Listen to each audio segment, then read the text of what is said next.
Il-Gvern permezz tal-Ministeru għall-Ambjent nieda l-iskema għat-tisbieħ fil-komunità urbana dan permezz ta' investiment ta' aktar minn 300,000 euro, hekk kif ġie iffirmat ftehim ma' 11 il-Kunsill Lokali. Tinkomplu insebħu il-postijiet, iż-żoni urbani ta' pajjiżna, postijiet ta' fejn ħafna nies jgħixu jew kellha jaħdmu. Qegħdin naraw illum 11 il-Kunsill Lokali ħadu l fuq minn 300,000 euro f'proġetti illi b'mod kontinwu qegħdin nsebħu bihom postijiet illi qabel kienu mitluqa jew kellha m'hemmx tħaddir biżejjed fihom. Waqt iċ-ċeremonja tal-iffirmar, il-Ministru għall-Ambjent Aron Farrugia qal kif dawn il-proġetti se jkunu qed itejbu l-kwalità tal-ħajja tal-Maltin u l-Awċin.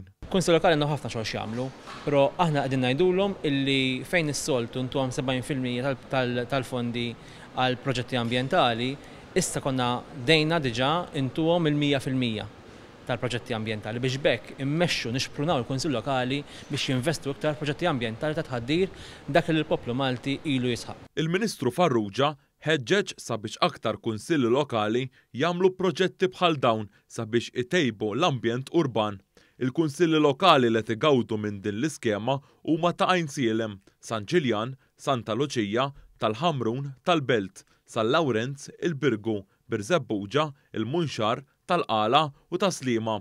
Fost il-proġetti li se jkunu qed jagħmlu dawn il-kunsilli lokali hemm tisbieħ ta' postijiet pubbliċi li jinsabu fil-qalba ta' dawn il-lokalitajiet.